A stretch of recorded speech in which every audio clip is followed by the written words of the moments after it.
طيب ادي ال 1000 جنيه وادي مطعم عترة اللي كل البلوجرز بيتكلموا عليه، بما انه منزل منيو جديد فهشوف ممكن تاكل ايه من عنده بال 1000 جنيه دي. فهيا بينا نبدا التحدي. حلو قوي اسعار المنيو الجديد بتاعهم ده يا جدعان. انا جبت المنيو كله ولسه ال 1000 جنيه ما خلصتش، فهو البحر هناك اهو. تعالوا نجربه. خلينا نبدا اول حاجه بعرض اسمه الياني ياني، وده عباره عن سندوتشين او تيستي وسندوتش تيستي تشيكن مع شاورما بيف تركي مع 2 فرايز ولتر كولا. بص والله كميه اكل ب 500 جنيه فل قوي. نبدا اول حاجه مع سندوتش التركيش بيف شاورما. الله الله. وده عباره عن شاورما لحمه مع صوص تركي. كميه الحشو اللي في القلب مجرمه. تتبيله الشاورما اللحمه بتاعتهم حلوه، واللي عاجبني ان الصوص التركي مش مغطي على التتبيله بتاعه اللحمه. وتاني حاجه معانا في العرض هي سندوتشين او تيستي برجر. هنفتح واحد فيهم. بس هو عباره عن قطعتين سماش مع صوص التيستي.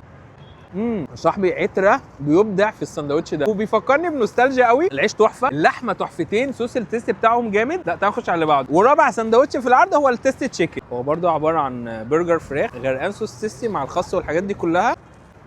انا كل سندوتش بالنسبه لي احلى من اللي قبله. بص هو بعيدا عن صوص البيك تيستي بس برجر الفراخ نفسه حلو قوي. فنخش بقى على تاني شنطه معانا، والشنطه دي انا عملت فيها حركه كده ان هو انت لو طلبت من الموقع بتاعهم تاخد سندوتش ببلاش. فانا ايه رحت طلبت من الموقع بتاعهم مرتين بس شغله تمام. فانا معايا دلوقتي سندوتش تشيكن وسندوتش بيف ببلاش، والسندوتش اللي قبل الاخير معانا هو اكتر سندوتش انا بحبه من عترة عموما، تريبل جراند او مشروم. ما احنا معانا بقى بادجت فاحنا بنخرب الدنيا براحتنا. هو بيبقى غرقان صوصات من ورا واخد لسعه الجريل من قدام.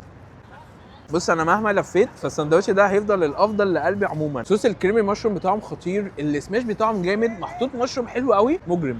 واخر بقى سندوتش معانا يا جدعان لحد دلوقتي ما غطيتش ال 1000 جنيه. بصوا كميه اكل رهيب. والسندوتش ده اسمه اندي تشيكن، هو اصلا فيه تركي مدخن وفيه موتزاريلا ستيكس، دي فراخ ناشفيل. بص في النص فيه امريكان تشيز، ده حراق قوي بس جامد. دي مش موتزاريلا دي جبنه شيدر. صحيح لو انت بتحب السبايسي السندوتش ده هيعجبك قوي. وبس بقى يا جدعان، مطعم عترة ده عنده 4 فروع، 3 في اسكندريه سبورتنج وسموحه والعسوي، وفي فرع في دمنهور. وقولوا لنا بقى الفيديو اللي جاي في ال 1000 جنيه عايزين نجرب مطعم ايه. سلام.